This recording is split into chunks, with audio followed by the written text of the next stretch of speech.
Hello, everyone. Welcome to the Levi Philbeck Show. I'm Levi Philbeck, and this is the first ever episode. I'm super excited. Today's guest is a believer, husband, a great friend, the founder and CEO of Collision Safety Consultants. He was born and raised here in Gastonia and graduated from Trashbrook High School. He later went on to Brevard Junior College, where he studied liberal arts. Later, going on to the College of Charleston, where he majored in political science and minored in international law. He's a very successful businessman, as his company has 33 domestic branches and 2 internationally. Fun fact about him, he was once homeless and now has a Rolls Royce. So anything's possible, I guess. Anyway, with all that being said, without further ado, please enjoy and please welcome Mr. Billy Walkowiak. All right, today is June 16th, 2026, and today I'm here with... My name's Billy Walkowiak. All right, so let's just start by talking about kind of how you grew up. I know you told me you grew up in Gastonia, but just like how was your parents, your siblings, or just how that was? Sure. So, born and raised in Gastonia. I come from a family of 7. There were 6 boys and 1 girl. Dang. My mom and dad moved here from Milwaukee. Okay. My dad worked for Goodwill Publishers, which is a Bible publishing company that was founded by the Gallagher family, who was from Gastonia. First job he ever had. So myself, my brother John, my brother Joe were all born here. My older brothers and my sister were born in Milwaukee. Went to St. Michael's, was my first elementary school. Right over there? Mm-hmm. Not very far from here. Yeah. I went through the old neighborhood on the way over here. It's pretty neat. Nice. Matter of fact, the Gallagher house is the pink house on Carolina. Okay. That it used to be called the Pink Mansion. Yeah. And that was by E.F. Gallagher, the founder of the company. That's where his family lived. And then a lot of the employees that worked for Goodwill lived in Westbrook Circle. So I grew up in this right here on this street. Right. I used to ride my bicycle up and down here, and Sammy's used to be the little convenience store right down the road. My dad had the little apartment complex next to Sammy's. And so I grew up in Westbrook Circle and around Hunter House. What was that? Oh, you're good. So, didn't you work for your dad a little bit or with Goodwill? Yeah, so my first job, I worked for Doug Harris Jewelers. Okay. I went to boarding school. After St. Michael's, I went to Gaston Day. Okay. From Gaston Day, I went to the Webb School, which is in Bell Buckle, Tennessee. Is that the boarding school? It was a boarding school. Was it only guys? No, it was co-ed, but they were separate. The campus separated. The girls were on one side of campus, guys were on the other. I went there for a intense summer program. I grew up with dyslexia, so I grew up with a learning disability. So I went to special schools. I went to Joseph Kershaw Academy in Camden, South Carolina. Uh-huh. I went to Trident Academy in Charleston. Now, the one in Camden was a boarding school with a house, and you stayed in a house with a house mother, and it was all guys. And then when I went to Trident Academy in Charleston, I stayed in a private home because they didn't have boarding facilities, and it was especially for people with learning disabilities. So I lived with a family who had a young child, and I was a boarder in their home, but I went to school at Trident Academy. So I went to St. Michael's through chronological order. St. Michael's for kindergarten up through 6th grade. Then I went to Joseph Kershaw Academy. Then I went to Gaston Day. Then I went to Trident Academy. And my senior year, I went to Ashbrook.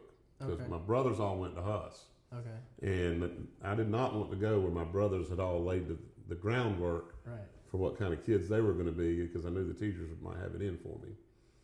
So I got a special dispensation to transfer me and my little brother. Okay. Both lived in Westbrook Circle, but we both went to Ashbrook. And so I only went to 1 year of public school. Do you play any sports over there? I played sports. I swam through Wesley Acres Swim Club. Uh-huh. I swam for Southampton Swim Club. I swam for Gaston Country Club Swim Club. I swam for the YMCA. And then I played soccer at Trident Academy. I got a pool in my backyard and I still can't swim. I was in the Bahamas one time. That is sad. Yeah, I was in the Bahamas one time with my friends. I just graduated high school, And we went on this like snorkeling thing, and we jumped in the water. We go into this shipwreck where you can like jump off or see all the fish and stuff. I've seen the videos of that thing, that rusty old ship. Yeah, down in Bimini, and it was real like rough. Like the current was bad, so everybody like made it back to the boat, and my flippers were like messed up. Like they were like bending over and like messing. And we're out here. Like they have no license. It's these people like missing teeth. This who like took us out there. And then my dad's like looking at me, and he looks like he's about to jump in. I'm like probably maybe 15, 20 feet from the boat. And I'm like, it was one of those moments. I'd just been reading David Goggins' book actually, and I was like, I have to make it back because I didn't want him to jump in, and it was going to embarrass me bad. Yeah. But long story short, I made it back, but it was awful. So I cannot swim. You need to learn how to swim. Yeah. I'll teach you. Anyway, so after Ashbrook, you went to... After Ashbrook, I decided that I did not want to go to college. And at Ashbrook, I took industrial cooperative training. You get early release from school if you had a job. Uh-huh. And so Doug Harris Jewelers did all the jewelry for Goodwill Publishers, all their lapel pins and their award programs. And so my dad said, hey, my son would like a job. And so when I first started out, I just swept floors and took out the trash and would come in after school and do, just busy work. Then he taught me how to polish jewelry and clean jewelry and do stuff like that. Then he moved from a little building on 2nd Avenue into a main house and expanded his jewelry business. And then I became a salesman. And I worked there my first year. I graduated from high school in '84 and went on the sales floor at Doug Harris. And I decided to go to Gaston College. That lasted about 3 months. And I decided working was not for me. Yeah. And that college was not for me. So then I applied to Brevard Junior College, got in, and I was there for 2 years. Made the AB honor roll the first year, and the second year I think I maintained like a 1.9 or 2.9.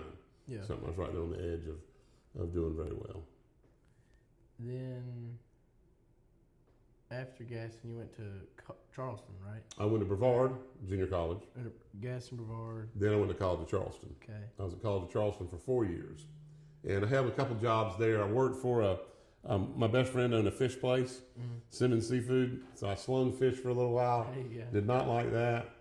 Then I ran a beer, wine, and liquor store for a lady. It was called Epicurean Wine and Cheese and New South Spirits.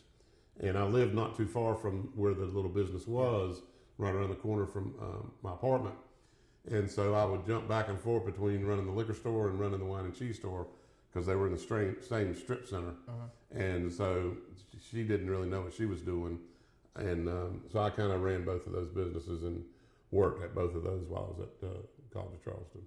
So then after you graduated Charleston, what were your plans, and then what? So I really didn't have plans after College of Charleston. I kind of assumed I'd go to work for Goodwill, but then I really didn't want to go to work for my dad. Right. So in the summers, I still would work for Doug Harris. Yeah.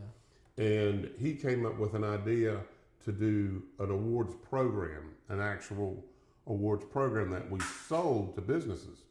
So like Wix, Dana, and Parkdale Mills, and a company like your dad's will give pins and watches and stuff.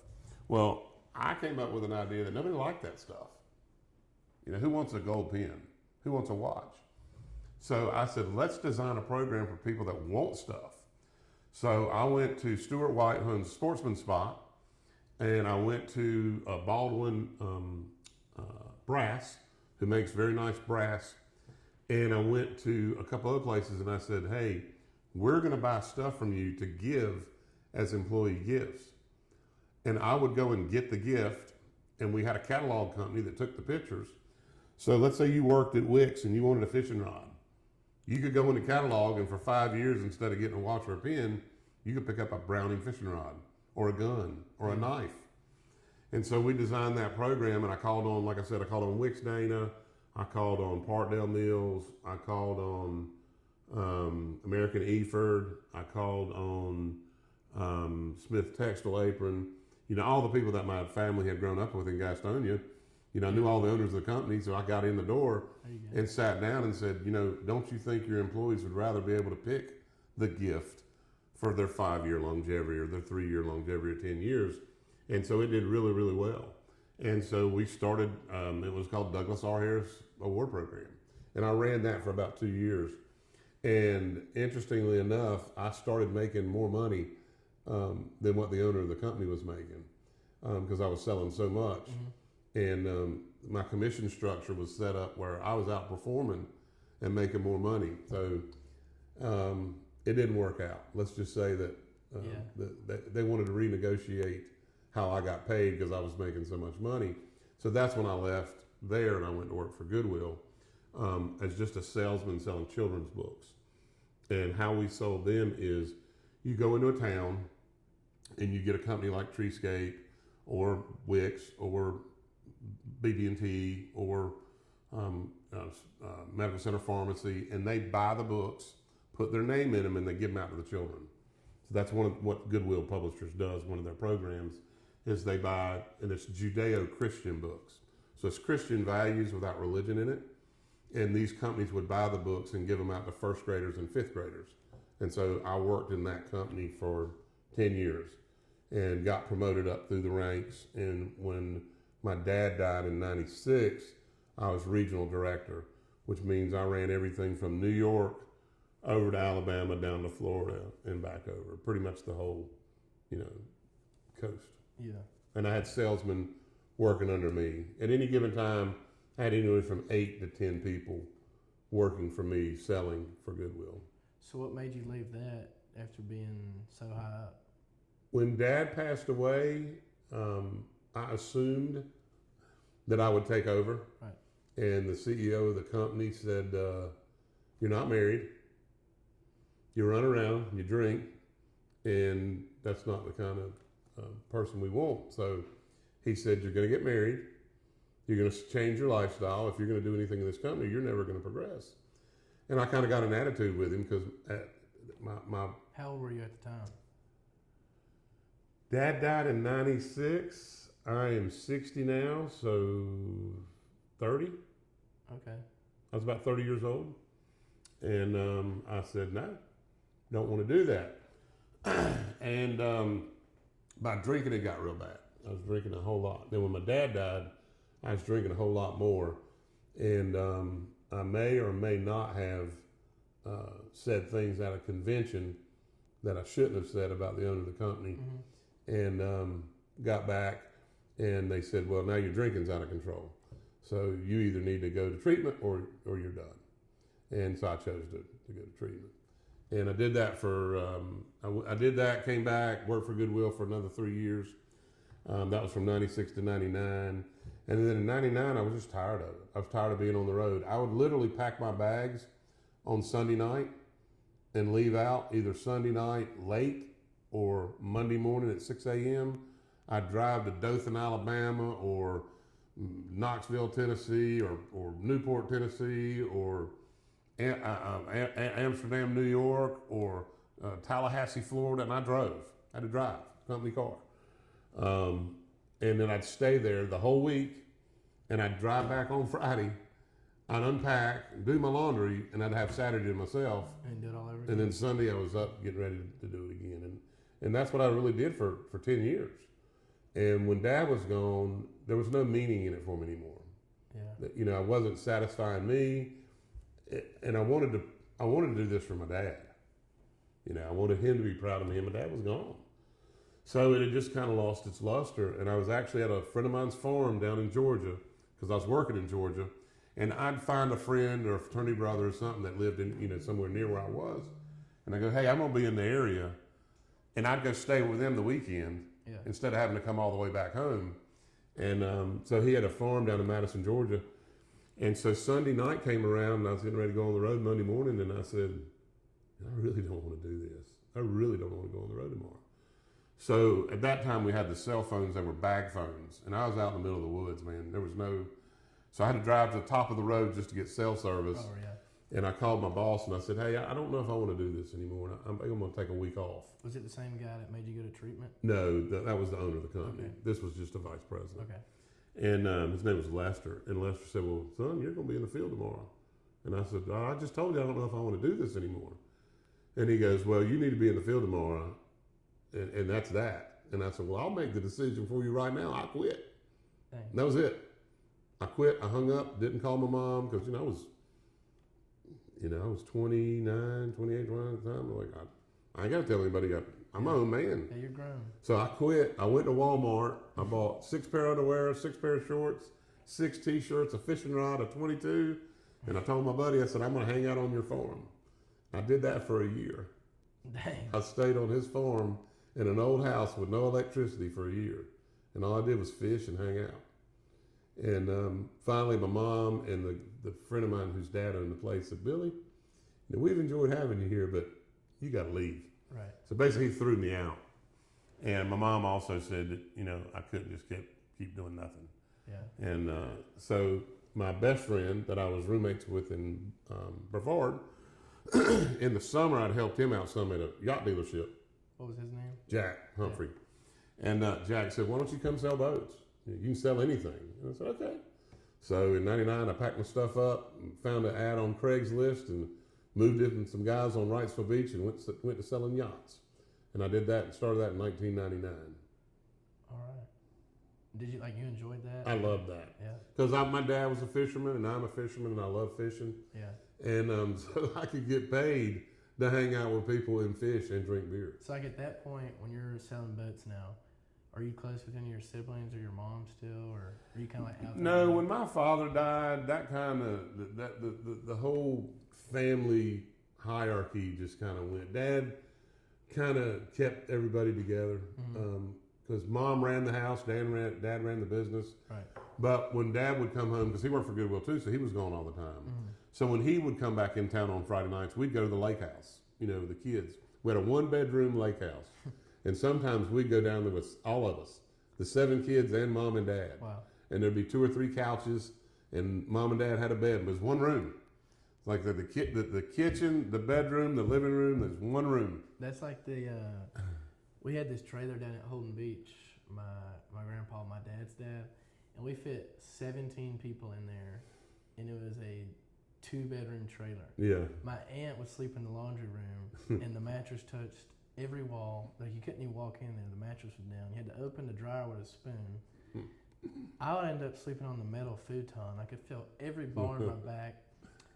And my grandparents would sleep in the first room, and there'd be like 2 or 3 grandkids in there. My parents were in the back room, and we had like this, trundle bed would fold down. Yeah. Then we had like a pull-out couch. So we fit like 17 people in there, and like we would make popsicles out of orange juice and toothpicks. Like those are some of the funnest memories. Oh yeah. Not the nicest places, or not all the money, but just like being together and doing stuff was fun. Yeah, because there was a double bed up against one wall. There was a couch that pulled out into a bed, and 3 or 4 of us could sleep in it. There you go. And then mom and dad had a double bed up against a wall. So 1, 2, 3, 4, 5, 6, 7, 3 on the couch, and it was stone floors. So sometimes you'd put a pallet on the floor, but you were sleeping on stone. On the rocks. Yeah, you were sleeping on stone. Like you might get a sleeping bag, but you were sleeping a sleeping bag on a stone floor. There was no slab. The stone was set right into the dirt. Dang. And it was one room with a screened-in porch. And when it was nice, some of us would sleep on the screened-in porch. Yeah. But yeah, that was a great time. We would go down there, and we always had like a ski boat, a Glassmaster or something, and we'd go out there and ski and fish off the dock. My fondest memories were going down there with my dad and fishing. We'd get down there Friday night. We'd go to the Hungry Fisherman. What lake was this at? Lake Wiley. Okay. Yeah. Wow. All right. 1-bedroom lake house on Lake Wiley. Yeah. Pretty cool. And eventually that turned into my mom and dad's permanent home. They put a second story on the original. Yeah.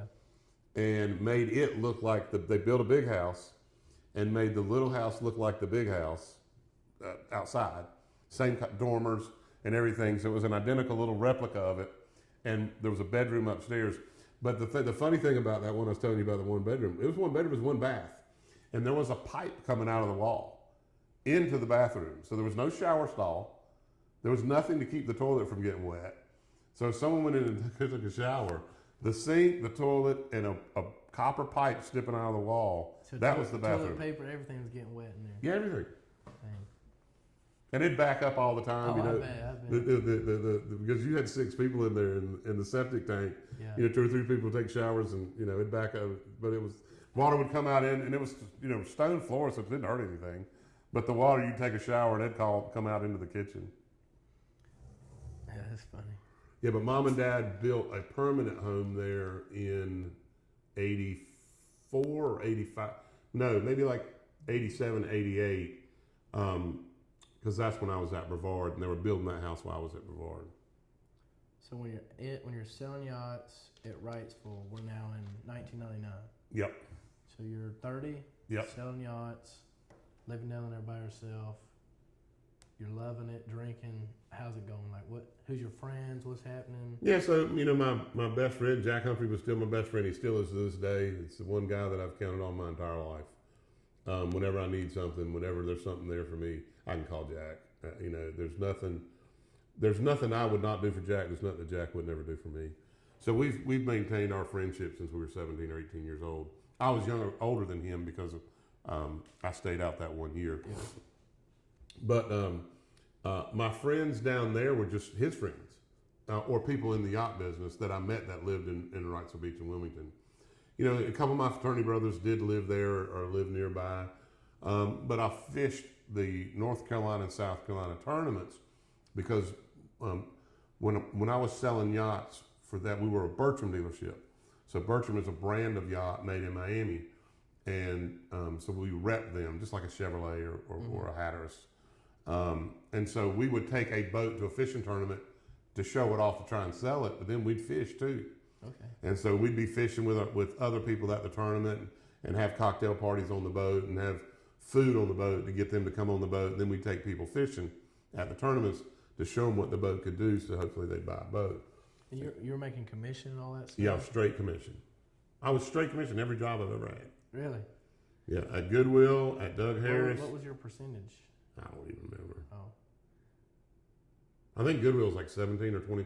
I think it was a sliding scale from 10 to 25%, something like that. But were you making pretty good down there? I always made good money because I was always good at what I did. And I never had anybody that had to depend on me. Like, was your dad a good talker? Or like, you were just kind of like... No, my dad was one of the best. They used to tell me, like, I'd run into people that my dad had trained because Dad was with the company for 40-something years. Yeah. And they said that Dad would pull out a $100 bill in the morning. Now, this was back in the 50s or 60s. And say, if anybody can outsell me today, they get $100. They said nobody ever took that $100 from him. Wow. Yeah. He was natural. And I got it from him. Yeah. So you did that. You were there for how long? I was in Wrightsville. Excuse me. I was in Wrightsville Beach until 2008 or 2009. For like 8 or 9 years, or 10 years. 9 or 10 years. Yeah. I actually left in 2010. 2008 is when the economy dumped. Yeah. When the bubble busted when the real estate market, and no one was buying boats, no one was selling boats. So basically, for a year, I had to sell off possessions that I had accumulated to live on. So I had a couple cars, I had a bunch of watches, I had guns, and I'd sell something to make rent or to be able to travel because no one was doing anything. So I basically went 2 years without a paycheck. And then 2010, there was an oil spill when Mississippi Canyon 252, that platform blew up in the Gulf. My friend that I leased a plane from him when I had 5 places. He did a contaminant control company that would clean up oil messes. Anything from nuclear to waste management to a chicken farm or a hog house or anything biohazard. Yeah. And so he said, hey man, we're gonna need a lot of boats. Why don't you come work for me and run the boats to help clean up the oil? And I said, okay. So I literally packed a bag, left my wife, who at the time was my girlfriend, like literally in the middle of the night, I got the phone call and I'm like, I'm leaving in the morning. When are you coming back? I'm like, I don't know. And she's like, what do you mean you don't know? I was like, I got to make money. Yeah. I haven't had a job in 2 years. So I packed a yellow bag. I still got it. A Big Rock fishing bag. I put, khaki shorts in it, T-shirts and flip-flops. and shaving kit, and that was it. I jumped on my buddy's airplane, and we flew into Alabama and kind of saw around. And I was working for, the name of his company is Contaminant Controls. So the whole 2 years without a paycheck, you were living with her. Were they just keeping you up, or? We were dating. She lived in Myrtle Beach. Okay. She had a condo in Myrtle Beach, and I lived in Wrightsville Beach. You just go. So back and hang out. we'd go back and forth. She'd come stay with me a couple nights. I'd stay with her a couple nights, and I had enough money to make along. But then in the end, I didn't have nothing, man. Yeah. Literally, I was down to Scraping. I was pawning stuff. The only thing that I never got rid of was my family ring, and then this cross. My mother had gotten me this cross for my 40th birthday, and the abbot at a basilica in Spain blessed this cross. And one of the two things that I did not sell. Everything else I sold just to make it by. So then you went down to Louisiana. Yep. And then you're selling boats with your one yellow bag of stuff. Well, we weren't selling boats. I was maintaining the fleet to clean up the oil spill. Okay. So, and then then I was friends with the governor of Louisiana because I'd sold him a couple boats and hunted with him. And they found out that I knew the governor of Louisiana, so they started using my political connections to get more jobs from the state. And found out that I'd taken my pilot's. My dad bought a plane for me when I was in high school to take pilot lessons. But I never got my pilot's license. But I've flown a lot of airplanes. And then, especially when in the yacht business, I was on a lot of private planes. And then the governor had a helicopter, and I flew in it a couple times. And they're like, "You're in charge of helicopter recon now." And so I would go up in a helicopter every morning and go out and find out where the oil was. And I had a GPS monitor on my camera that when you took the picture, it would take the metadata and show you the latitude and longitude of where we were in the air. Mm-hmm. So the boats knew where to go the next day to go clean up the oil that was flowing. And so that's what I did for 8 months in Louisiana for British Petroleum. I was basically a subcontractor through Contaminant Controls through BP. Okay. So so after the 8 months, did they get it all the way cleaned up, or they just didn't need you anymore? Or? Oh yeah, they were done. So then what did you do from there, or what happened there? So that's when I was at an impasse. I had nowhere to go, nothing to do. I was homeless. So that's when you went homeless then? Yeah. Because when I went down there, I didn't have a car. About 2 weeks before I left for Louisiana, they repossessed the truck that I bought. And funny story, we were going duck hunting, and I knew they were going to repossess it because I hadn't made a payment in 2 months. And so I kept nothing in the truck. And so me and my buddy were going duck hunting up to the Outer Banks, up to Englehard. And it was like 2 o'clock in the morning. And I said, yeah, I'll go ahead and put my decoys in there. And, we can shoot out at 4 o'clock in the morning. And so I put the decoys in late at night. And I got up at 4 in the morning to go. My truck was gone, man. Dang. They came in and took it and took my decoys and took everything. So called the police department, found out where it was repoed, and called the repo place, and I said, "I'll bring you the set of keys. Can I please just come get my decoys? I'm going duck hunting." Yeah. And so I went down there, and the guy's like, "You're just going to give me the keys?" I was like, "Yeah, I didn't make a payment, man. I'm not mad at you. You didn't do anything wrong." He goes, "You're the nicest guy I've ever repossessed a truck from." I was like, "Well, what? I didn't pay for it." Yeah. So when we got back from Louisiana, Brandy, my wife, who was my girlfriend at the time, her and I were sharing a car that her dad had given her. It was an Isuzu Axiom. And so we shared that vehicle. So when I came back, I didn't have a vehicle. And my mom would not let two people cohabitate that weren't married. So I was sleeping on my mom's couch, and she lived with her mom and dad. So after the 8 months, you came back home. Yeah. And you were sleeping on your mom's couch, and then sharing a car. And then that's when you started the business you have now, right? Yeah. Okay. Yeah. So her dad, Ronnie Pack, said, I help people for a living fight insurance companies to get more money for their cars. And then there's this thing called diminished value, which when your car's in an accident, it goes on Carfax or AutoCheck or just the MVR motor vehicle record, it will show up that it's been wrecked. Mm-hmm. And no one wants to pay the same thing for a wrecked car as they do one that's not been wrecked. And Ronnie would help these people for free that would come into Pack Brothers. So that's just the word of mouth that all came through there. And he said, you could probably make a living out of doing this. So Amelia, my mother-in-law, and Brandy and Ronnie and I sat in front of a wood-burning stove with a yellow legal pad. And he said, you got to have a mission statement, what you're going to do.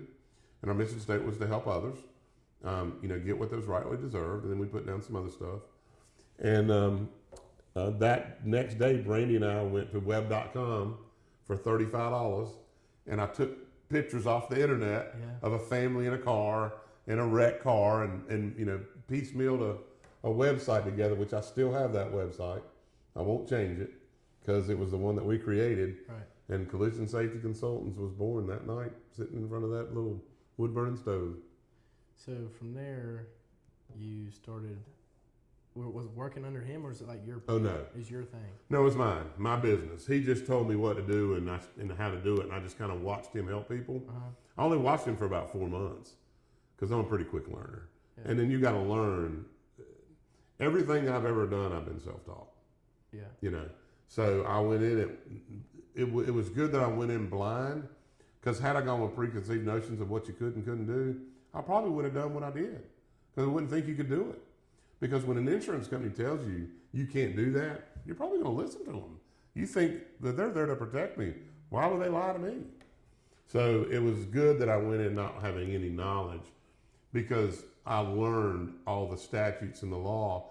And since my company's now international, I've had to learn that stuff all over the world. What you can and can't do in Canada, what you can and can't do in Australia, and then different states, even in the United States, have different laws. What's something you feel like most people wouldn't know, like laws or rules of insurance, like? That if an insurance company makes you an offer on your vehicle, you don't have to take it. Most policies allow you to challenge them and hire an expert to fight that value.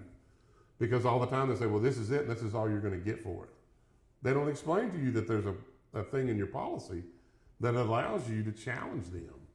They just tell you that's it. I hope you go away. And most people never challenge. No. So then when it gets wrecked and they say, we're going to only give you like 2,000. You go in and say, no, it's worth $6,000. It's worth this. Right. And then you. So now you're talking about two different things.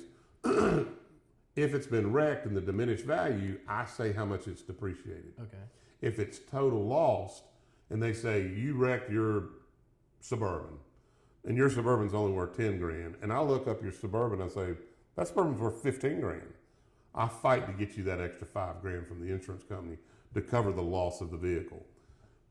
Diminished value is against somebody else's insurance company. Oh, okay. So like you got hit in the Honda, remember? Yeah. Somebody hit you and they said they were going to give you $1,500. I think I got you like $4,000. Yeah. Something like that. Because they're always going to lowball you and hope you take that offer and hope you don't educate yourself. Or like okay, so I had been wrecked and my car just diminished value. But like with my mom's van, they hit it and that got totaled. So you fought just insurance. Correct. Okay. Yeah, her own insurance company. Okay. To get more money for it. And then your mom's insurance company went after the other company that caused the accident and got the money back. Okay. But you can only challenge your own insurance company. If you don't accept the offer from somebody else's insurance company, you either sue the other person or you use your own company. And so now you have 33 branches in the United States and 2 international. Yeah, I have 33 in the United States, 1 in Australia, 1 in Canada. And getting ready to open at least 2 or 3 in the New England states. And I just got licensed in Iowa yesterday. Okay. So I will probably, actually this morning my fingerprints came back that I was that went to the FBI and everything. So is the goal to get all 50 states? Or? Yeah, that was the goal to start. Was to have 1 in every state and get mailbox money, because my locations are independently owned and operated. It's not a franchise; it's a license. Because my attorney said when you do a franchise, you're under federal guidelines, and you have to have all these federal things that you have to do and reporting income and all this other stuff. He said if you're licensed, it's just like the NFL. If you want to use Collision Safety Consultants to make a T-shirt, I'll license you to use my name. Okay. So these people, I train them to do what I do. They pay me an upfront fee to get the training, and then they pay me a yearly royalty to continue to use my name. And like, are you close with or overwatch all those people? Or? I don't, and that's the way it's designed. Okay. Because I don't have to watch them. They kill what they eat. Yeah. If they don't do well, they just don't do well. But they still pay you regardless. Okay. They still pay me the same flat fee every year. So you don't really have to worry about it. Nothing. That's pretty Unless they step out of line. Okay. If they're not maintaining my corporate image, if they're not treating the customer right. Like you talking about kind of like that, the guy with the Goodwill saying how you had like a bad drinking Oh, problem. yeah. Or, like if people were acting out, Yes, you would take it from them. correct. Okay. I would cancel their agreement. Have you ever had a situation like that? Well, there's one guy. There was two or three different cases where the people just didn't do anything, and it was crazy because the upfront fee is pretty big. And like a month in, I found out that the guy had taken $400 or $500 from 3 or 4 customers and wasn't helping them. And I'm like, dude, just help them or give them their money back. Let's start fresh. And he just went away. And then there was a guy in Virginia who he had been an adjuster for Geico, and he came in for training, and after a day he goes, "Oh, I know what I'm doing," and left. I was like, "Okay, you don't want the training? That's fine." And a month in, he just disappeared. You still get your money? Yeah, well, he paid me up front. Oh, there you go. So you've been doing that since 2010? Yeah. So 16 years, Mm-hmm. going good. How long have you lived over there where you live now? So we've lived over in the Kenmare neighborhood for about 6 years now. We lived in Lake Wiley we lived in Lake Wiley and Steel Creek when we came back from New Orleans. Okay. After I had So yeah, like when you were homeless, you moved back, then you started the company. Was that down? You started down in Wrightsville, or was that like around here? started back here. Okay. Yeah. All right. So like, what's your daily stuff look like now with the company, or like all these other people? So I don't really interact with any of my people except for to send them leads. The central phone number is my cell number. Okay. There is not a company phone number for collision safety. It is my cell number. So if someone from, where's the farthest place, like Canada? Hawaii, Canada, Australia, my phone number is what they call. Yeah. And then I divert that call to whoever's in that location. That's pretty cool. And if there's not someone in that location, I handle it myself. That's the way to do it then. Have you got like a lot of people that, I don't know, just like respected that? It's like, because it's your number, I'm going to do it, or? Well, the funny part is a lot of people will call and go, is this Billy? And I was like, yeah. And they go, I didn't expect to get you on the phone. I said, well, this is the only phone number I've got. Yeah. And they go, what do you mean it's the only, I don't have another phone. I actually do have another phone, and it's the number that I have in Wrightsville Beach. But the only reason I keep it is in case old friends from back in the day want to get in touch with me, I still have that number. Yeah. So, all right. So I guess enough about like your business. So you've been married to Brandy for how long? 13 years. 14 years. We got married in 2013. And how long have you known her, like been dating her? Because you dated her for a while. We dated about a year and a half, 2 years before we got married. So during that time, before you married her, and like when you were homeless, was there like a moment where like y'all were about to split or anything, or she just stuck with you? We fought all the time. Yeah. Our relationship was kind of crazy. Ours is backwards. We were in lust, and then we fell in love. We met on Facebook. Oh, really? And they got like a Facebook dating thing now. Yeah. She was friends of my little brothers, and somehow we started talking. At the time, like I said, my buddies all had planes, and so I said, I'll come pick you up in a private plane for a date. And she's like, yeah, sure you will. And I did. Yeah. And that's right when I was losing everything. So I still had the persona. So you were showing off. Oh yeah, I was showing out. Yeah. Yeah, I got a plane. I'll come pick you up in a plane. Meanwhile, you're like, I don't even know I how to pay rent. I don't have $20 to go to dinner with. I don't even know how I got money to take her out that night. But that was the end. That was the beginning of the end when we first started dating. We had a rough couple of years, just because we were very tumultuous together. And then, now the last 4 years have just been phenomenal. Dang. So that's pretty. She must be a pretty loyal, like good lady. I've actually never met her, but I mean, you go from someone being homeless, all that, stick with you the whole time. I mean, 13 years, like, man, that's you got a lucky one right there. I mean, well, that's good. It definitely was love. I'm her third. She's the first. She's my first wife and my only wife. Yeah, she'd been married twice before, and she said she fell in love with me. So I guess she was going to stick through me whether I stuck with her or not. So how old were you when you got married then? 40. I can't do math. That's one of my Around dyslexia. 40. Yeah, 40 something, 45 maybe. Okay, so then as a man, let me ask you this: so waiting 40 years, like how hard was that? It wasn't hard because the girl that I dated and I was really in love with cheated on me It just broke you down. and killed me. Killed me. I said, I do not ever want to go through that again. So there was 12 or 13 years that I did not even go out with a girl. You just didn't even care. Nah. Didn't even, I went out with girls, but I would not. Keep your guard tight. I would not date. One date was about it, maybe. I did my thing. I fished. I drank. And I went to tournaments. You were so busy with the business and stuff. Yeah. So I didn't even. Women never even crossed my mind. I mean, women crossed my mind, Right. but there was Not not like going to getting be married. there was not going to be a relationship. So then, like, when you first met Brandy, like first time y'all hung out, how was that? Like, was that like, oh, this is so different, or like, like the sky fell out? Like, Yeah, I mean, I kissed her on the tarmac. We landed in Concord, at the Concord airport, and she came walking out there, and I grabbed her and kissed her, and I think that really shocked her because her eyes were just like this, and I was like,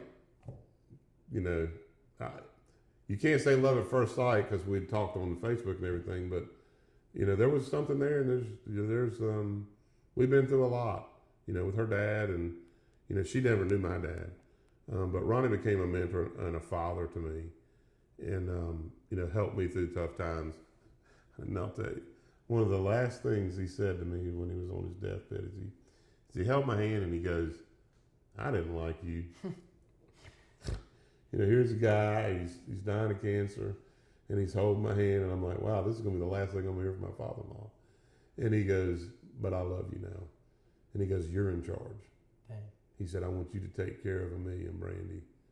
And he said, "And don't you ever drink again." I said, "I won't, Ronnie." He goes, "That's all I ask." And that was the last. I've got a picture of me holding his hands. Dang, that's a lot. That's a lot of respect right Yeah. there. I bet you're like, I don't know, like, so that's the last time you ever drank? I mean, I don't know when you drank before then, but you never drank since then? No, I quit drinking 4 years ago. August 28th is when I quit drinking. Okay. So you did drink after that? No, Ronnie's only been passed Okay. for about a year. Okay. All right.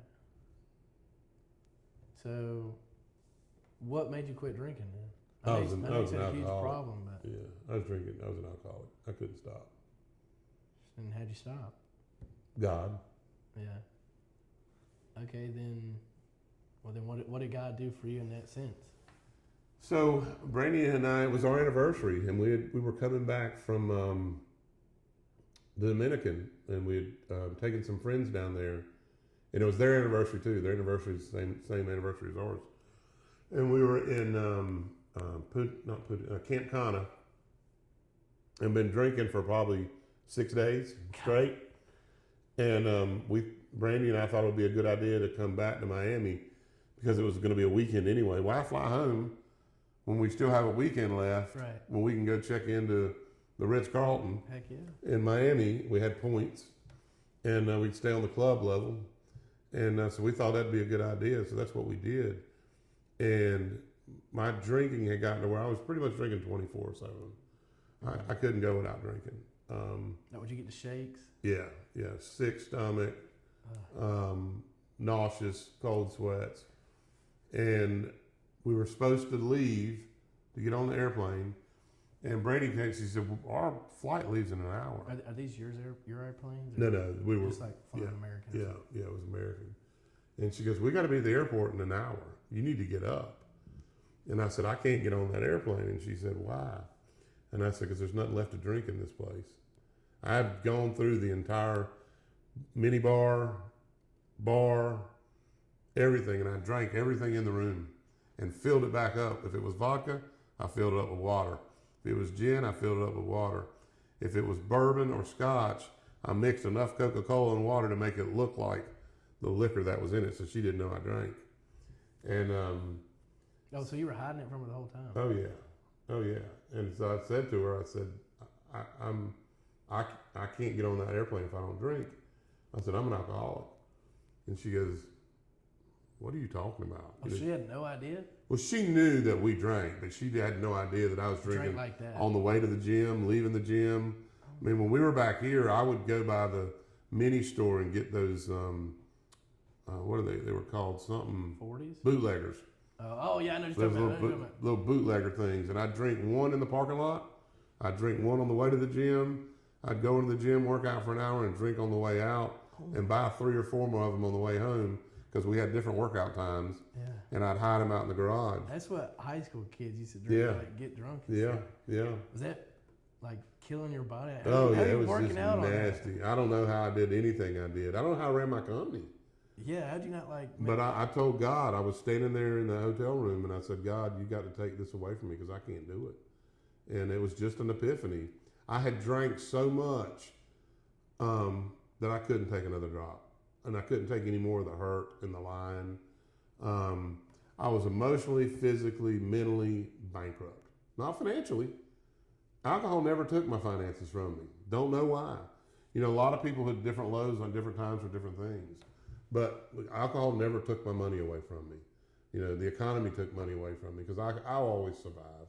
I'll always be able to sell something. In that 2 years that I didn't sell, because I just didn't want to. I was just lazy. But I asked God to take the pain away from me that morning. And Brandy said, you can drink till we get home. But if you take another drink, I'm gone. And I drank 22 drinks that day. She counted. And when we landed in Charlotte, we flew from Miami to Raleigh, Raleigh to Charlotte. And I was drinking double vodkas, straight vodkas, just martinis, anything. I drank double Mai Tai and in the airport just to get the shakes to stop. And when we landed, she looked at me and she goes, you're sober. I said, yeah. She said, that's a problem. So I drank 22 and I was so used to my body having alcohol in it. 22 drinks did not get me drunk. Oh my gosh. So and they're all like doubles and yeah. So I quit, and the next day I went to I called a friend of mine who was in AA, and he told me of a place to go to in Belmont, and I went to it. I slept for 24 hours. I took 2 Valium. I slept for 24 hours. What is that? 2 what? Valium. It's basically something to relax you. Okay. And I've got them for my heart medicine. So I took 2 of them and slept for 24 hours and got up at 10 o'clock and went to an AA meeting and been sober ever since. How was that like the couple of days after? Like, were you like, some people die, like if they quit. Yeah, and my buddy told me that he wished I'd have said something to him because he said quitting, alcohol is one of the few things that you can't just quit. You can't quit because your body will go into convulsions and you can go into shock and into a coma. And he said, I'll take you to get a drink if you feel like, and I was like, no, I think I'm fine. He said, dude, you shouldn't have done that because it's one of the few things that your body cannot not reject. Wow. That you could die from. But yeah, so about 3 or 4 months, I started feeling a bit better. About 6 months later, I started feeling aches and pains and stuff I did not know that hurt. Yeah. Because I didn't take care of myself. And it was funny, a couple months in there, I fell and broke my hand at a gas station. I never got hurt the whole time I was drinking. Yeah. And now I quit drinking. I tripped over a gas hose and broke my hand. I fell and tore ligaments in my arm. And then I fell and tore my shoulder. And never had not one injury, any alcohol-related injury.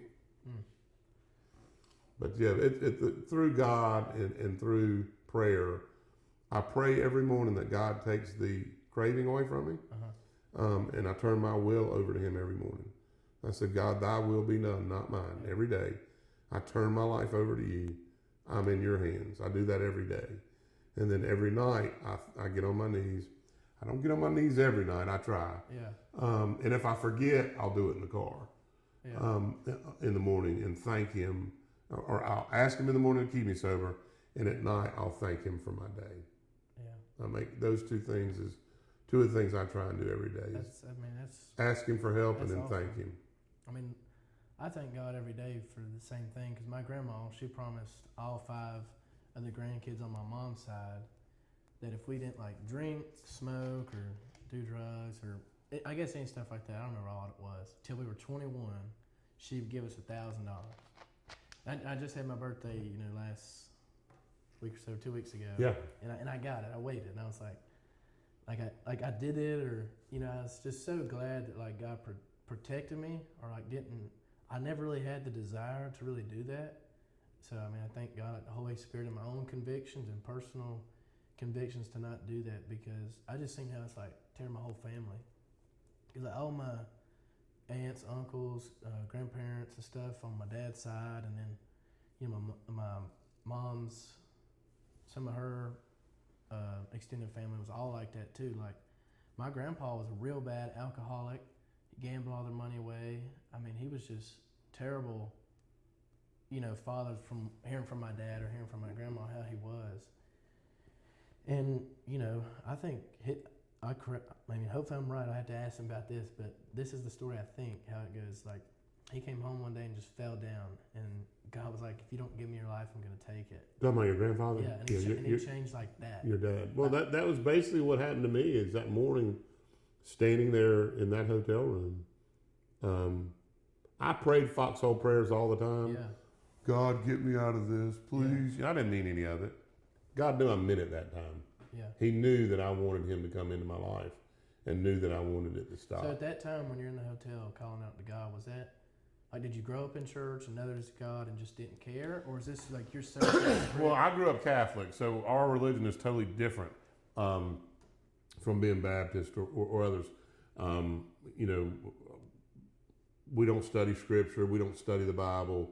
I don't know. We study the Catechism, and I grew up in a godly home, and my dad, Goodwill Publishers, my family, my dad sold Bibles for a living. I'm very devout Catholic, and Dad went to Mass every day. So I grew up in a very religious home, but I didn't grow up religious. So, I don't know. And then Ronnie kind of got me closer. I would go to the Baptist church. They went to New Horizon. So I'd go to church with them every once in a while. And I still want to go to church, but, my feeling too is God is wherever you are. You don't have to go to a church to talk to God. God's everywhere. And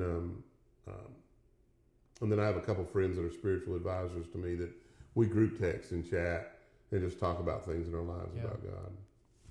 So you're like, at that moment, you're there, you're like, you knew about God, and you're like, I need it. I need something other than myself. Yeah.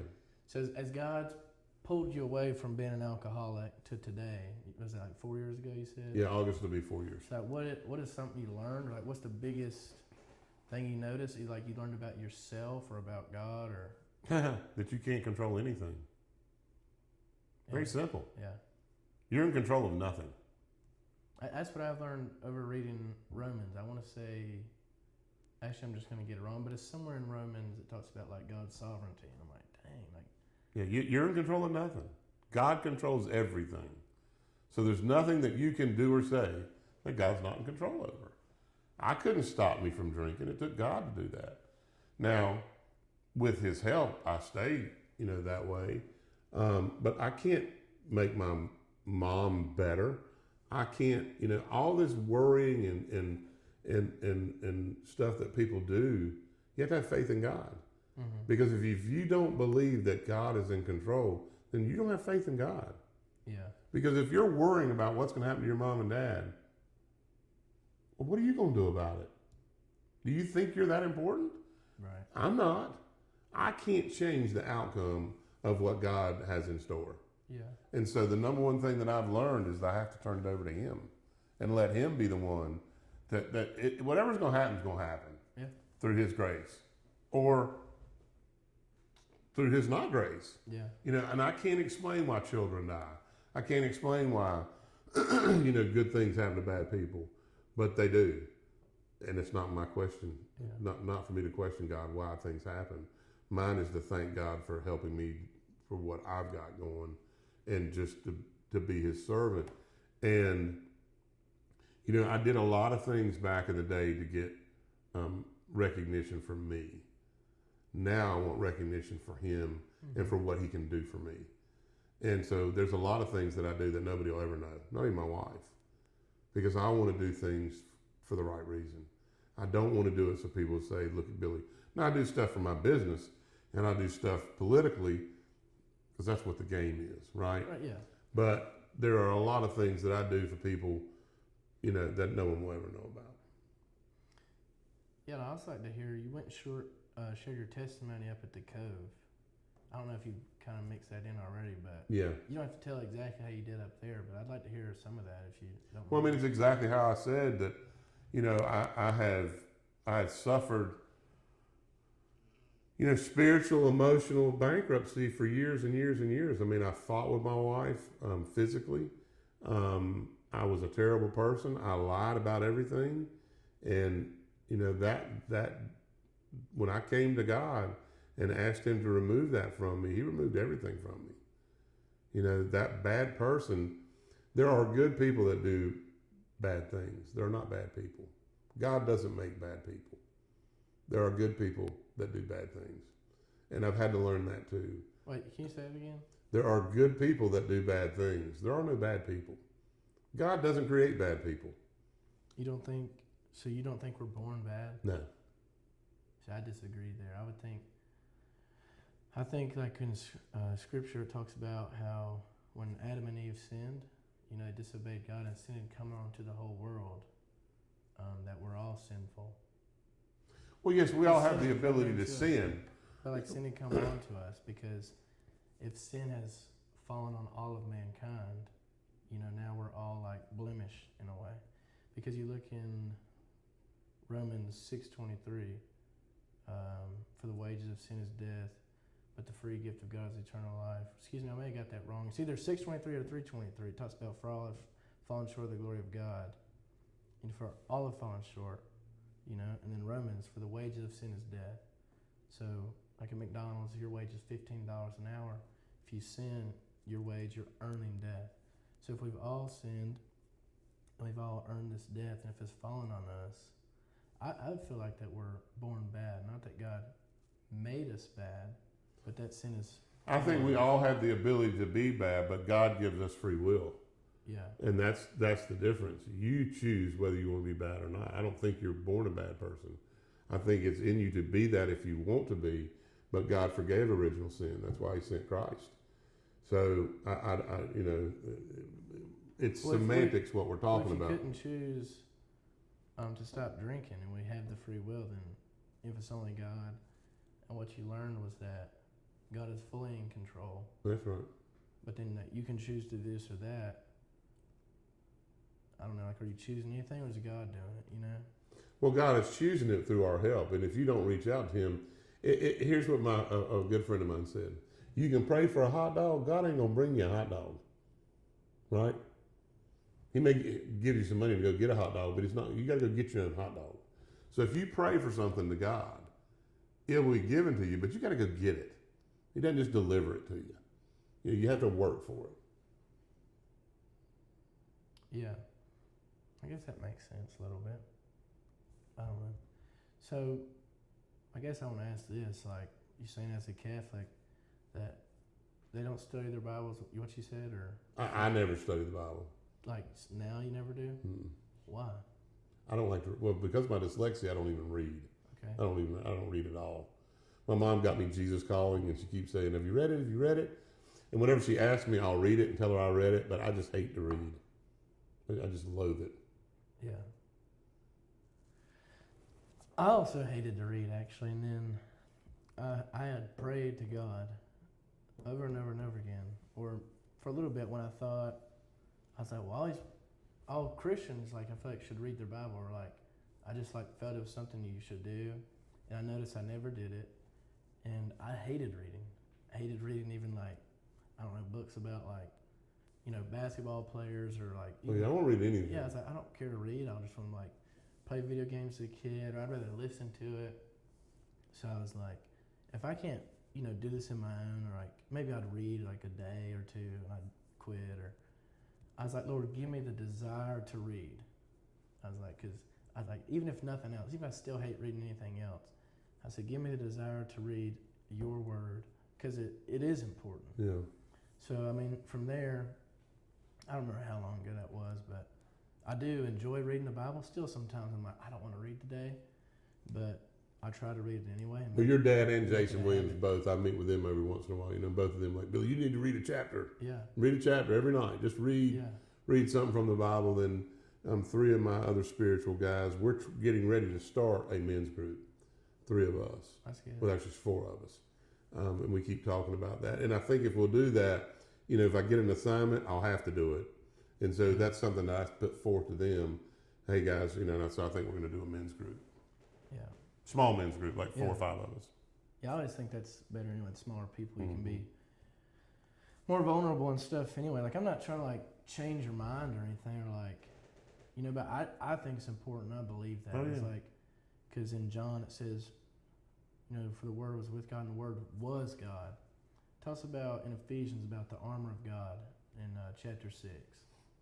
It talks about putting on the belt of truth, the helmet of salvation, and all these other analogies or metaphors, I don't know. But it's talking about the only offensive weapon in the entire armor of God is the Word. It says the Word, like the Spirit of the Word, something is the sword. The Word is the sword. So if it says in the beginning of that chapter 6, talks about how we fight against principalities and these cosmic battles, like, you know, demons and devils and all this stuff in the spiritual world. It says we do not fight against flesh and blood, but against these spiritual battles. It's like, how can I fight these spiritual battles without a weapon?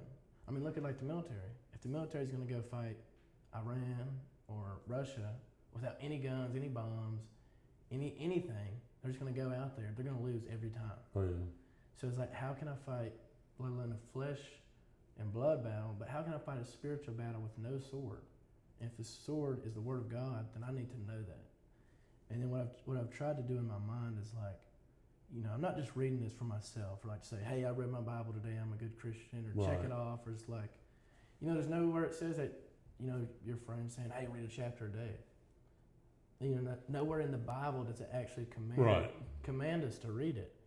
But like, you know, why would you not? Because, you know, you can resonate more with God when you learn that, like, he was fully man and fasted for 40 days and he was really, truly hungry. Or how, like, you know, in Job or the Israelites, and how, like, that stuff was real. Because I got to go to Jordan last summer, and I was actually reading in Numbers how, like, they were walking with, like, 690,000 men 20 and up. That doesn't count women, men 20 and under, their animals, all their stuff. Probably about 1 million something people going through the desert right there where they were at. And I was looking, I was like, man, I would complain too. Yeah. Or just looking at that stuff. I mean, you're talking about, like, you know, God's sovereign, like, stuff's just going to happen. He's in control. So reading verses like Philippians 4, like 4 through 8 or something, verse 6 says, do not be anxious. I remember my dad, he was sitting on the left side of the couch in between the bar and our kitchen, that little side table right there where he always sits. And he showed me that verse, and I'm like, in my mind, I'm like, how can I not be anxious? I'm like, I just get anxious, you know? And he's like, that's a command. And I'm like, but that doesn't make sense, because if God knows everything, He knows I'm going to get anxious or I'm just going to get obsessive and worry. And I'm like, but like, what am I supposed to do? Yeah. But the rest of that verse says, do not be anxious, comma. I mean, not that they use that type of grammar 2,000 years ago, but that's the grammar we have today, so that's how you got to read it.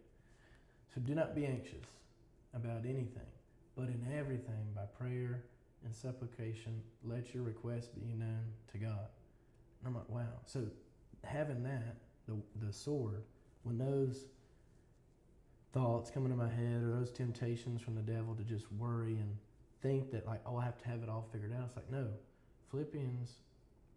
Paul says in Philippians, do not be anxious, but in everything, by prayer and supplication, thanksgiving, let my request be known to God. Like, I can just be like, or I'm stressing out, like, I don't know what to do. Or another verse, like Matthew 6, 25 through 34, where it talks about the lilies of the field and the birds of the air. And it says how God takes care of them. He's like, and he says, are you not more valuable than they? Like, am I more valuable than a flower? Yes. Am I more valuable than a bird? Yes, because you and I, humans, we're the only things in all of creation made in the image of God. Right. Not a lion, not a mountain, not this. We're the only people made in the image of God. So if He's taking care of them, like you're talking about, you're going to have to go out and get it. He provides for the birds, but He doesn't put the worms in their mouth. Like they still have to go get Right. it. But it says, seek first the kingdom of God, and all these things will be added to you. So stuff like that has helped me. And I remember one time I was in a spring break trip. I was in Botswana. And I was telling a girl on the trip this. I was telling her that verse, how like she was stressing out about school or something. And I was telling her that. I was like, just look at the birds, look at the flowers. I don't know how I said it, but Right. she remembers, she'll tell me that. But something she said to me, I like have not forgotten this day. And I was like, I can like hear her voice saying it. She said, Levi, do you ever take your own advice? And I was like, I felt like I sat back in my chair. I probably did because I was leaning up, getting all excited talking about it. But I was like, I don't think I ever do, because all that stuff I was telling her, or what I just told you now, like Philippians, Matthew, Ephesians, like I was knowing my Bible, but I wasn't using it or taking my own advice. And my mom, she would tell me 100 times, like, God, I can't remember, but I need to do better. But the verse that talks about, by the transform, renew your mind. You have to renew your mind. Take every thought captive. That's what it is. I have to take every thought captive by the renewal of my mind. Well, not long ago, me and my buddy were talking, and I had all this pressure on me. And when I say I turn my will and my care over to God, and one of the 4 guys said, did you pray for God to remove it? And I went, huh? No, I didn't. And I prayed that night, and it was removed. Yeah. Yeah, that's crazy. I mean, I remember a little bit of my testimony. I can share this. So, I grew up in a Christian home my whole life. By the time I was born, my parents, my grandparents, most of my family was Christians, and I grew up going to church as long as I can remember. And like, I always thought it was cool, and I just go play basketball or go for the food, the stuff they did for youth, really. But I was homeschooled until 7th grade. So, I mean, it's just me and Ellie and my mom at home. I wasn't really exposed to much of the world. And then I went to WC Friday, and I'm like, man, I'm not as bad as these guys. I'm like, yeah, I know I sin. I'm not, I'm bad. God died for me. But I'm like, these people are already like, doing drugs, vaping. People's having sex in the bathroom. I'm like, my God, this is middle school. What in the world is going on? So, I mean, I guess a little bit of pride, but it was about 7th or 8th grade. I had a dream. My dad was out of town, but I was sleeping with my mom, and because I was still young, I had my dream. We're at the intersection in Dallas, right by the car wash, facing 321. Walgreens is to our left, the Burger King, the Jack in the Box, we're at a red light. Our car's like in the lane beside the curb, and then all of a sudden you hear trumpets playing. And I'm like, what in the world? So we stop, and then you see like this blinding light figure of a man with his arms stretched out start coming down. And he's like just like floating in the air. Like people's getting out of their cars, looking up, like what is going on? And then all of a sudden these dead bodies start popping up all over the ground. And like, I'm like, oh, I guess I grew up in church. I'm like, Jesus is coming back. I know what this is. So my mom, she closes her eyes, lifts her arms up, and she starts to lift up off the ground. So I'm like, all right, it's my turn. Like, great, let's do this. I'm ready to go to heaven. So I close my eyes and lift my arms up and do the same thing. And all I remember is like, it like just got dark. And it was like, shoo, like you could hear like, shoo, and like everything closed up. And then I opened my eyes, I'm like, then I woke up out of bed and I got left. So in my dream, my mom had went to heaven and I'm at an intersection. But I wake up in bed, I'm freaking out. Mm-hmm. And I'm running through the house and I can't find my mom, so that's making it even worse. I'm still telling myself, like, no, you're at an intersection, but it was way too real. And I couldn't find her, so I'm losing my mind. So I go up to her, I'm like, God didn't come back, did he? And I finally find her. And she's like, no, what are you talking about? And I'm like, all right, good. Mm-hmm. So I sit down on the couch and I'm like, tell her everything. And I'm like, why would I have a dream like that if I thought I was a Christian, or like, like I thought I was an okay guy. Like I didn't think I was bad. You look at people like Hitler or people, murderers or terrorist attacks or other stuff. I'm like, I'm not as bad as those guys. But then I went to my church's summer camp down at Garden City. and the theme was Inside Out. Talking like examining your own heart. And I remember sitting there listening to it was probably Matt Harris or Casey Shaw or one of those people as our youth pastors at the time. And I was just sitting there like in the back. I remember I was like just looking at the ground. I'm like, man, like I'm not a Christian. Like I don't do any things that Christians do. I don't actually trust God. I was like, I might have asked him for forgiveness like when I was young. I was like, but nothing changed. Like there was no repentance. Like I was still like rude to my mom and my dad and my sister, and I was still mean or just living for myself, I guess, as much as a seventh grader could. But it was there I realized like, man, I am a sinner. Like my sin is offensive to God, and I was like I need forgiveness. Like I can't keep living like that anymore. So I asked God to forgive me my sins, and repented, turned away, and just believed in him that he really came, died on the cross, and rose again. And since then I've been, believing that, living for him, forgiven. Like you said, I believe that Jesus died for past, present, and future sins. He saw all of it and still died for me. But then it was in like 9th or 10th grade. I was like so depressed. It was like right after the summer camp that year for like my 9th or 10th grade year with church. All my friends were there. It was so much fun. And I don't know what was happening. Usually you go, you're on these spiritual highs, all this stuff. You're on fire for God. But I was not. That summer, it had just got to me. And I talk about, my thoughts, getting my own head. I was so, depressed. I believed the lie, as Rondell would say. He'd quote, I believed the lie. Of not even just thought this, something come in your mind. I had been convinced by the devil. Truly believed that no one liked me, no one loved me, no one wanted me to be around. I was a burden. If I had left, nobody would care or notice. And I remember I was just crying, just upstairs in my bed, and thinking I was going to kill myself. Serious. I was like, I don't know how all these people, 60, 70, something years old have lived this life. I thought there was no point in living past 18. I was like, just graduate high school. I was like, if I died, I'd be fine. I was like, what are we going to do, just work and die? I was like, this is no fun. I was like, how do these people do it? I remember I even took the covers off of me. And I remember thinking, I could go downstairs. I was like, I knew the code to the safe at the time. I was like, I could just punch it in and grab a gun. I was like, I could just pinch myself in between the safe and the car. I don't know why I'm laughing, but that was going to be my plan. And I was like, maybe people will be sad for a day or two, but they'll get over it. And I was just I was going to do it. I remember getting up, or at least taking the covers off, and I was going to do it, just bawling. I was like, there's got to be something else in my head. I was like, there's got to be something else. I was like, why are we here? What is the point? And then I used to just be for some reason, but now I had to be by the grace of God and the sovereignty of his Holy Spirit just stopping me.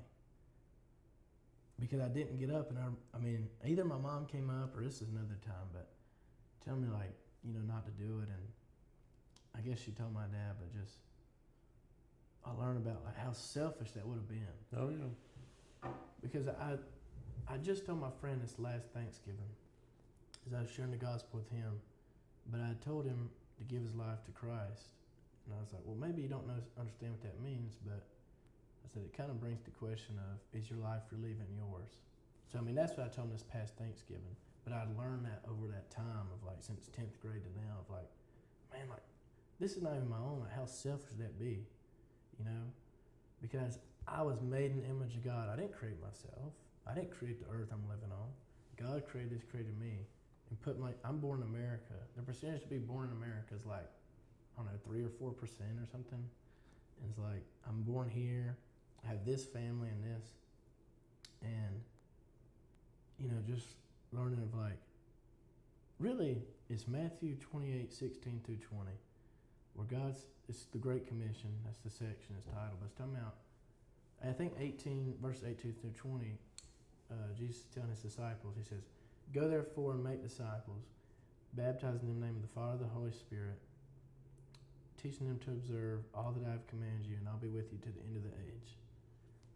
That might be just 19 and 20, but you get the gist. But Hmm. something like that gave me my purpose. Or like, I believe it's Romans 10. Romans 10:9 says, everyone who calls on the name of the Lord will be saved. But then it's like, verses 13, 14, and 15 says, how are they to call on him who they never heard? Or how are they to hear if someone never tells them? Or, who is to tell if they've never sinned or something like that? It says, how beautiful are the feet of those who preach the good news. Those two verses changed my life. Because now I find my purpose or identity really in Christ is sometimes it still does suck. I'm like, man, I don't want to be here, but I'm like, my purpose is not to just do what I want or to leave the earth before it's my time, but is to tell others about him and to live for him, like you're talking about, submit. And sometimes that's hard to do. It's hard to do. So, what have you learned through submitting to God in the hard times? When it gets hard, because you wake up, you say, I'm going to submit, Lord, let your will be done, I'm going to submit. And that day, maybe you're just living like hell, I don't live like that anymore. You just completely know. Yeah. I don't let anything bother me anymore. And it makes my wife mad. Yeah. Because I don't let anything get to me. I don't. Because I have finally accepted the fact that I'm powerless. Yeah. That's a hard concept to understand because, I get that, I'm fully saved. It's not like, oh, I might be saved. I believe that if I die today, I'll be with God. But, sometimes you get discouraged, if you mess up. That's youth. Yeah, or you sin. Jesus still forgives and he, died for all of my sins. But I think, what you're talking about is, we're a whole new creation. Mm-hmm. Yes, I still sin, but my desires from back then to now are a lot different. You don't go take a shower and put on dirty clothes. God saved me and saved you, and we're completely new people. We might be still in this sinful body or flesh, but our souls are completely new. We'll be complete, and when we get to heaven, but I don't know, that's what I'm trying to learn now more and more. It's I'm just not to get discouraged really, because when stuff like that happens, if that makes sense. Yeah. Well, and it's hard not to, but you just have to have faith. Yeah. So what advice would you give someone like me, or just or your 21-year-old self maybe? Go back to 21 Billy, or what would any advice, financial advice, life advice? Not even financial advice. If I'd go back to my 21-year-old self, I would say, be a better person. Have purpose. Do something that makes a difference. Yeah. Because the only difference I wanted to make was in my life. I didn't really care about anybody else. And especially when I was drinking alcoholically. My goal was just to maintain stay away from the physical addiction. That's why I didn't get sick. Yeah. And now I truly live my life every day in the service of others. Even whether I do something or not, that day doesn't matter. But my goal that day is to set out is to do something that makes a difference in somebody's life. That's pretty good. Anything else you'd like to add? No. All right, well, I really enjoyed it. So Well, I appreciate you, my friend. Appreciate it. That was fun. So maybe we can do it again. Yeah. When I blow up.